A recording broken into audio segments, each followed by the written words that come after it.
अस्सलामुअलैकुम students, welcome to my channel the power of education. आज की वीडियो में हम पढ़ेंगे अबाउट लेवल ऑफ ऑर्गेनाइजेशन के बारे में कि किस तरह हमारे पास लाइफ जो है वो छोटे लेवल से लेकर बड़े बड़े लेवल पर जाकर ऑर्गेनाइज हो रही है। तो सबसे पहला लेवल जो हमारे पास आता है वो होता है एटॉमिक लेवल। सबसे पहले तो हम कुछ बातें पढ़ लेते हैं कि एटम क्या होता है। देखो, एटम हमारे पास कोई भी चीज़ किस चीज़ से मिलके बनी थी, एलिमेंट से। अगर हम किसी भी सब्सटेंस की बात करें तो उसमें क्या होता है, एलिमेंट। जैसे मैं पानी की बात कर रही हूँ तो इसमें एक होता है हाइड्रोजन और एक होता है ऑक्सीजन। दो एलिमेंट होते हैं हमारे पास, हाइड्रोजन और ऑक्सीजन। तो हमारे पास दुनिया की हर चीज़ किसी ना किसी एलिमेंट से मिलके बनी है। अब इस एलिमेंट का सबसे छोटा ज़र्रा, एलिमेंट का सबसे छोटा ज़र्रा कहलाता है एटम। किसी भी चीज़ का छोटे से छोटा ज़र्रा कहलाता है एटम। अच्छा, सबसे छोटा आप नहीं कह सकते क्योंकि एटम से छोटे भी हमारे पास पार्टिकल होते हैं जिसे कहते हैं सब एटॉमिक पार्टिकल। तो सब एटॉमिक पार्टिकल हमारे पास क्या है, इलेक्ट्रॉन, प्रोटॉन और न्यूट्रॉन। तो हमारे पास ये इलेक्ट्रॉन, प्रोटॉन और न्यूट्रॉन मिलकर बनाते हैं एटम। और एटम हमारे पास छोटे से छोटा ज़र्रा है किसका, किसी भी एलिमेंट का। तो हमारे पास क्या है, 100 काइंड्स ऑफ एलिमेंट्स। हमारे पास 100 किस्म के जो है एलिमेंट्स हैं हमारी नेचर में, ठीक है, कुदरत में। देखिए, कुदरती तौर पर 100 काइंड ऑफ एलिमेंट है, लेकिन वैसे आपके पीरियोडिक टेबल में 118 से ज़ायद एलिमेंट है। तो ये चीज़ आपने केमिस्ट्री और बायो में कंफ्यूज नहीं होना। आपकी बुक में ये बात लिखी है कि 100 तरह के हमारे पास एलिमेंट्स हैं नेचर में, कुदरत में, जिसमें से जो 16 हैं वो बायो एलिमेंट है। बायो का मतलब लाइफ, एलिमेंट का मतलब वो अनासिर जो कि ज़िंदगी बना रहे हैं। तो जानदारों में पाए जाने वाले कितने हैं, 16। हमारे पास 100 एलिमेंट में से 16 ऐसे हैं जो कि बायो एलिमेंट्स हैं, जो कि जानदारों में पाए जाते हैं, बेसिक एलिमेंट्स ऑफ लाइफ। और हमारे पास जिनमें से कुछ बेसिक एलिमेंट्स हैं, जिनमें कौन है, कार्बन है, हाइड्रोजन है, ऑक्सीजन है, नाइट्रोजन है, सल्फर है और फॉस्फोरस है। तो ये हमारे पास जिनमें से बेसिक एलिमेंट कितने हैं, 6 हैं। टोटल हमारे पास 100 नेचर में पाए जा रहे हैं, उनमें से 16 बायो एलिमेंट्स हैं और उनमें से बेसिक जो हैं वो 6 हैं। कौन कौन से 6 हैं, carbon, hydrogen, oxygen, nitrogen, sulphur और फॉस्फोरस। अब सेकेंड लेवल है हमारे पास मॉलिक्यूलर लेवल ऑफ ऑर्गेनाइजेशन। अब मॉलिक्यूल क्या होता है, जब एटम आपस में मिलते हैं तो बनाते हैं मॉलिक्यूल। अब कैसे मॉलिक्यूल बनेगा, हाइड्रोजन का एक एटम था, जब हाइड्रोजन का एक एटम हाइड्रोजन के दूसरे एटम से मिला तो बन गया हाइड्रोजन गैस का एक मॉलिक्यूल। तो इसे कहते हैं मॉलिक्यूल। अब हमारे पास जब एटम मिलते हैं तो बनता है molecule. Molecular level of organization में क्या होता है कि मॉलिक्यूल्स बनते हैं, फॉर्म्ड होते हैं bye binding of atom, atoms के मिलने से। मॉलिक्यूल्स दो तरह के होते हैं, एक होता है माइक्रो मॉलिक्यूल, एक होता है मैक्रो मॉलिक्यूल। माइक्रो मॉलिक्यूल वो होते हैं, माइक्रो का मतलब होता है छोटे, ठीक है, माइक्रो का मतलब क्या होता है, छोटा। तो छोटे मॉलिक्यूल्स माइक्रो मॉलिक्यूल होते हैं और बड़े मॉलिक्यूल होते हैं मैक्रो मॉलिक्यूल। माइक्रो मॉलिक्यूल में हमारे पास होता है ग्लूकोज, अमाइनो एसिड और फैटी एसिड। जब ग्लूकोज आपस में मिलकर एक बड़ी चेन बनाता है उसे हम कहते हैं कार्बोहाइड्रेट। जब अमाइनो एसिड आपस में, एक अमाइनो एसिड, दूसरा अमाइनो एसिड, तीसरा अमाइनो एसिड, इस तरह से एक लंबी चेन जब अमाइनो एसिड की बनती है तो उसे कहा जाता है प्रोटीन। इसी तरह फैटी एसिड की जब लंबी चेन बन जाती है तो उसे हम कहते हैं लिपिड्स। तो होप सो की बातें क्लियर हो गई होंगी। अब आगे बढ़ते हैं। उसके बाद है सेलुलर लेवल ऑफ ऑर्गेनाइजेशन, कि सेलुलर लेवल पे ऑर्गेनाइजेशन कैसे होती है। तो प्रोटोप्लाज्म, सबसे पहले प्रोटोप्लाज्म क्या होता है। अगर आपको मैं सेल का पूरा एक स्ट्रक्चर बताऊं कि ये एक सेल है और सेल के बीच में हमारे पास क्या होता है, न्यूक्लियस। न्यूक्लियस के जो मेम्ब्रेन होती है उसे कहते हैं nuclear membrane, nuclear membrane. Cell की मेम्ब्रेन को कहा जाता है सेल मेम्ब्रेन।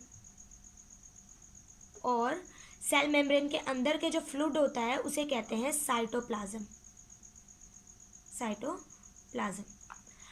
अब हमारे पास जो सेल मेम्ब्रेन के अंदर का जो पानी है उसे कहते हैं साइटोप्लाज्म। साइटोप्लाज्म और न्यूक्लियस को मिलाकर कहते हैं प्रोटोप्लाज्म, ठीक है। अगर आपसे कोई पूछे साइटोप्लाज्म क्या है तो बोलेंगे सेल मेम्ब्रेन के अंदर और न्यूक्लियस के बाहर, सेल मेम्ब्रेन के अंदर और न्यूक्लियस मेम्ब्रेन से बाहर जो फ्लूइड है उसे कहते हैं साइटोप्लाज्म। अगर कोई ये पूछे न्यूक्लियोप्लाज्म क्या है तो न्यूक्लियस की मेम्ब्रेन के अंदर जो फ्लूइड है उसे कहते हैं न्यूक्लियोप्लाज्म। और अगर कोई ये पूछे कि प्रोटोप्लाज्म क्या है तो बोलेंगे साइटोप्लाज्म और न्यूक्लियस को मिलाकर कहते हैं प्रोटोप्लाज्म। होप सो कि ये बात आपको अच्छे से क्लियर होगी। अब प्रोटोप्लाज्म क्या है हमारे पास, combination of organic and inorganic substance. कि अब जो हमारे पास ये साइटोप्लाज्म है इसमें ऑर्गेनिक और इनऑर्गेनिक दोनों होंगे। ऑर्गेनिक में क्या क्या होगा, प्रोटीन, कार्बोहाइड्रेट, लिपिड्स, और इनऑर्गेनिक में हमारे पास सोडियम और क्लोराइड आयंस वगैरह भी अंदर होंगे। सेकेंड चीज़ है हमारे पास सेल। सेल हमारे पास बेसिक स्ट्रक्चरल और फंक्शनल यूनिट है लाइफ की। अब बेसिक स्ट्रक्चरल यूनिट कैसे, अगर आप किसी भी चीज़ के स्ट्रक्चर को देखेंगे उसके बाद उसे छोटा करते जाएं, जो आखिरी चीज़ आपके पास बचेगी उस स्ट्रक्चर में वो होगी सेल। और इसी तरह अगर आप देख रहे हैं कि किडनी अपना काम कर रही है, एग्जाम्पल लेते हैं हम किडनी की, तो किडनी अपना काम कर रही है। अब आप बोलेंगे किडनी के अंदर कौन काम कर रहा है, तो किडनी के अंदर किडनी के सेल काम करेंगे जो कि क्या है, नेफ्रॉन्स। तो हमारे पास किसी भी चीज़ की स्ट्रक्चरल, लिविंग ऑर्गेनिज्म की स्ट्रक्चरल और फंक्शनल यूनिट ऑफ लाइफ क्या है, सेल। कि हर चीज़ के स्ट्रक्चर का जो आखिरी हिस्सा होता है वो सेल होता है, और हर काम करने वाला ऑर्गन जो उसमें अंदर की लास्ट चीज़ जो काम कर रही होती है वो क्या होती है, सेल होती है। नेक्स्ट है हमारे पास टिश्यू। जब एक जैसे सेल आपस में मिलते हैं तो बनाते हैं टिश्यू। अगर एक स्किन का सेल है वो आपस में मिलेगा और बनाएगा स्किन टिश्यू। इसी तरह अगर लीवर का सेल है तो वो आपस में लीवर के सेल मिलेंगे और बनाएंगे लीवर के टिश्यू। इसीलिए हर ऑर्गन दूसरे ऑर्गन से मुख्तलिफ होता है, क्योंकि उनके टिश्यूज़ भी मुख्तलिफ होते हैं, क्योंकि उनके सेल भी चेंज होते हैं। जब स्किन के सेल मिलेंगे तो स्किन टिश्यू बनेगा, लीवर के सेल मिलेंगे तो लीवर का टिश्यू बनेगा, इसी तरह ब्रेन सेल मिलेंगे तो ब्रेन का टिश्यू बनेगा। उसके बाद होता है ऑर्गन। अब डिफरेंट ऑर्गन आपस में मिलते हैं, डिफरेंट टिश्यूज़ आपस में मिलते हैं, डिफरेंट टिश्यूज़ जब आपस में मिलते हैं तो बनाते हैं ऑर्गन। अब आपने क्या बात सीखी, एक जैसे सेल मिलते हैं तो बनाते हैं टिश्यू, मुख्तलिफ टिश्यू मिलते हैं तो बनाते हैं ऑर्गन। कैसे ऑर्गन बनेगा, अगर हम बोलें हार्ट की बात, दिल की बात कर रहे हैं, तो दिल हमारे पास कार्डिक मसल से भी बनता है, उसके अलावा भी उसमें मज़ीद बहुत सी कोलेस्ट्रॉल वगैरह चीज़ें भी होती हैं। तो हमारे पास बहुत से टिश्यूज़ मिलते हैं और क्या बना देते हैं, एक ऑर्गन बना देते हैं। Different tissue arrange in order to work together called organ. उसके बाद हमारे पास आएगा ऑर्गन सिस्टम। अब बहुत से ऑर्गन, मुख्तलिफ ऑर्गन आपस में मिलेंगे और बना देंगे क्या, ऑर्गन सिस्टम। ऑर्गन सिस्टम हमारे पास बहुत से ऑर्गन का मिलकर काम करना कहलाता है एक ख़ास तरीके से, तो ये कहलाएगा ऑर्गन सिस्टम। और ऑर्गन सिस्टम मिलकर बनाएंगे एक ऑर्गेनिज्म। अच्छा, ये चीज़ तो हमने भी पढ़ ली। अब मैं सेलुलर ऑर्गेनाइजेशन को आपको एक ईजी वे में समझाती हूँ कि असल में होता क्या है। होता ये है कि जब सेल आपस में मिलते हैं तो बनाएंगे टिश्यू। अब मैं एग्जाम्पल ले लेती हूँ ब्रेन के सेल, जिसे हम कहते हैं न्यूरॉन। अगर न्यूरॉन आपस में मिले तो इन्होंने बनाया क्या, ब्रेन टिश्यू। अब ब्रेन के अंदर हमारे पास सिर्फ एक तरह के सेल नहीं होते, न्यूरॉन के अलावा भी एक सेल होते हैं जिसे हम कहते हैं न्यूरोग्लिया। ठीक है, न्यूरोग्लिया। तो जब ये वाले सेल मिलेंगे तो कुछ और पार्ट बनाएंगे। अब जब ये दोनों मिलेंगे, ये दोनों हिस्से, तो बनाएगा ब्रेन। हमारे पास क्या बन जाएगा, ब्रेन। और ब्रेन क्या है, एक ऑर्गन है। ठीक है, फिर ब्रेन के साथ हमारे पास पूरा एक सिस्टम होगा जिसे हम कहते हैं नर्व्स।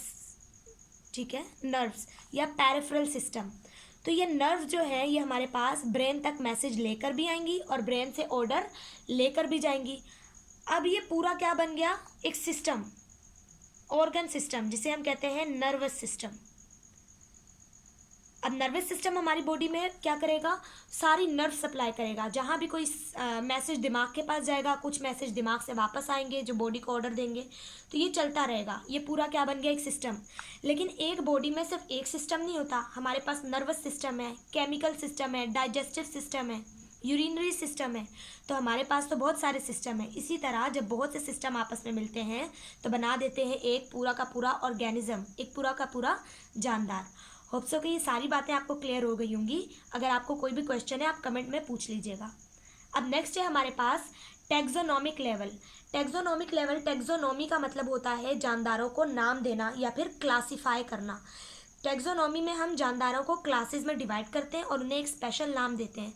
अब हमारे पास टैक्सोनॉमी की जो यूनिट है कि किस बेसिस पे हम डिवाइड करते हैं, तो वो होती है species, smallest unit of classification. Species जो है वो सबसे छोटी यूनिट है क्लासिफिकेशन की। स्पीशी होता क्या है, मार्फोलॉजिकली सिमिलर एलिमेंट्स या मार्फोलॉजिकली सिमिलर ऑर्गेनिज्म। ऐसे जानदार, मार्फोलॉजी का मतलब बैरूनी तौर पे, जो बैरूनी तौर पे तो बिल्कुल एक जैसे हों, विच इंटरब्रीड, जो कि आपस में इंटरब्रीड भी कर सकते हैं, and produce fertile offspring. Interbreed का मतलब होता है इंटर मैरिजेस। तो अब वो प्रोड्यूस फर्टाइल ऑस्प्रिंग, और उनकी जो औलाद होती है वो भी क्या होती है, फर्टाइल। स्पीशी वो होती है जो एक जैसे दिखते हों बैरूनी तौर पर, और उनकी औलाद भी हो और वो भी क्या हो, फर्टाइल, मतलब उनकी जो औलाद है वो भी अपने जैसे पैदा करने की सलाहियत रखती हो, इसको हम कहते हैं स्पीशीज़। नेक्स्ट है हमारे पास पॉपुलेशन। जब स्पीशीज़ आपस में मिलती हैं तो बनती है पॉपुलेशन। अब स्पीशी क्या है, जैसे इंसान, ह्यूमन। ह्यूमन एक स्पीशी है। हम कैसे कह सकते हैं ह्यूमन एक स्पीशी है, क्योंकि इंसान मार्फोलॉजिकली सिमिलर है। जैसे उनकी 2 टांगे हैं, 2 हाथ हैं, 1 नाक है, 2 आइज़ हैं, तो ये तमाम इंसानों में सिमिलर है। उसके अलावा इंसानों में इंटर मैरिजेस भी हो सकती हैं, और उनके जो ऑस्प्रिंग, उनकी जो औलाद भी हो वो भी आगे क्या होती है, फर्टाइल होती है। तो इसलिए हम इंसानों को क्या कहते हैं, स्पीशी कह रहे होते हैं। नेक्स्ट है हमारे पास पॉपुलेशन। जब अब इंसानों की स्पीशी, इसी तरह हमारे पास फ्रॉग की भी अलग स्पीशी है, हॉर्स की अलग स्पीशी है। तो हमारे पास मुख्तलिफ जानदारों की क्या होती है, स्पीशीज़ होती हैं। अब अगर एक जगह तमाम इंसान रह रहे हैं तो हम उसे कह सकते हैं इंसानों की पॉपुलेशन। अगर मैं बोलूँ इंसानों की स्पीशी है तो एक एरिया में सिर्फ और सिर्फ इंसान ही हो, ह्यूमन्स ही हो, उसके अलावा उस जगह पर कोई और ना हो, तो इसे हम क्या कहते हैं, population. All member of species living in a specific habitat, सारे मेंबर स्पीशीज़ के जब स्पेसिफिक हैबिटेट में रहे तो कहलाते हैं पॉपुलेशन। कम्युनिटी क्या होता है हमारे पास, मुख्तलिफ जानदार जब एक एरिया में रहे तो उन्हें हम कहते हैं कम्युनिटी। जैसे हम जिस जगह पे रह रहे होते हैं वहाँ पे हमारे पास डॉग्स भी होते हैं, कैट भी होती हैं, इसके अलावा मुख्तलिफ बर्ड्स भी होते हैं। तो हमारे पास बहुत सारी स्पीशीज़ एक ही जगह पर रह रही होती हैं अपनी इन्वायरमेंट के साथ, तो इस चीज़ को हम कहते हैं community level. Member of different species living in the same habitat called community. अब एक कम्युनिटी अपनी इन्वायरमेंट के साथ कहलाती है इकोलॉजिकल सिस्टम।